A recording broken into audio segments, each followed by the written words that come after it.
Hello guys, তোমরা সবাই কেমন আছো? আশা করি সবাই ভালো আছো। আমি অনেক ভালো আছি।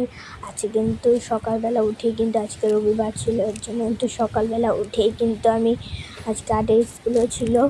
সকালবেলা উঠেই কিন্তু আমি আর্টের স্কুলে চলে গেছি। আমি টিফিন মফিন খেয়ে চলে গেছি। আমি ভাত খেয়ে যাই না। এরপর 12টার সময় আসলাম। পরে দেখুন বাবা চিকেন এনেছে, বাবা রান্না করছে, আর মা মশারি ভাতকে খেতে বসেছি। এই সময় কিন্তু বৃষ্টিটা নেমে গেল। এরপরে গিয়ে আমি আর মা গিয়ে আনলাম, নিয়ে কিন্তু আবার ভাত খেতে বসেছিলাম। আর আজকের মেনুতে কিন্তু ছিল চিকেন। তোমরা সবাই জানো আমরা রবিবারের দিন কিন্তু চিকেনই খাই, চিকেন বা মাটন খাই।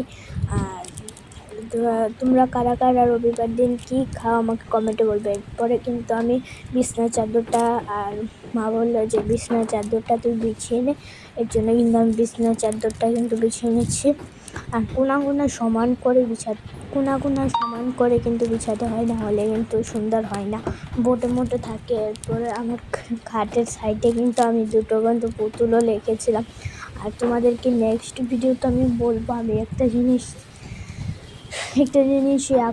এনেছি তোমাদেরকে। এটা ভিডিওর ভিতরে এই ভিডিওতে দেখাতে পারিনি, ভিডিওটা অনেক বড় হয়ে গেছে, এর জন্য কিন্তু আমি তোমাদেরকে দেখাতে পারিনি।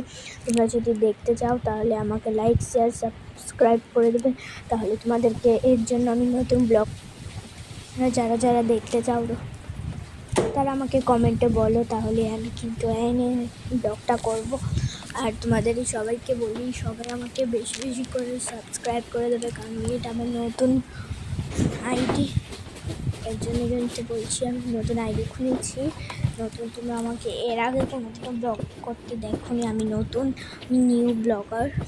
দেখো, তোমাদের সঙ্গে কথা বলতে বলতে কিন্তু আমার বিছানাও কিন্তু তোলা হয়ে গেছে, সাইড দিয়ে একটু ঠিক করে নিয়েছিলাম কি বোটে রয়েছে। এরপরে কিন্তু ভালো করে ঝাড় দিয়ে রেখেছি, ওর পুতুলটা রেখেছিলাম আমি। আর তোমাদের এরপর কিন্তু মশারিটা টাঙ্গাতে গেছিলাম, গামছাও কিন্তু বাবা এদিকে রেখে দিয়েছে, কম্বল টম্বল এনে রেখে দিচ্ছি। আর তোমাদের বাড়িতে কি মেনু হয়েছে আমাকে একটু কমেন্টে বলবে, তোমাদের বাড়িতে কাদের বাড়িতে চিকেন রান্না হয়েছে আমাকে কমেন্টে বলবে। কিন্তু এরপর কিন্তু মশারিটা টাঙ্গাচ্ছিলাম, তখনই কিন্তু উল্টা আমি লাগিয়ে ফেলেছিলাম। এরপর আবার খুলে ঠিকভাবে লাগিয়েছি, ওই সাইডেরটা রাগ ছিলই না, এরপর লাগালাম ঠিক করে, লাগিয়ে নিলাম, লাগাচ্ছিলাম। এরপর দেখলাম এটা উল্টো লাগিয়েছি, এরপরে কি আমার মাথাটা আসলো, এরপর দেখলাম উল্টো লাগিয়েছি। আজকের ব্লগটা এতটুকু, বাই, থ্যাঙ্কস ফর ওয়াচিং।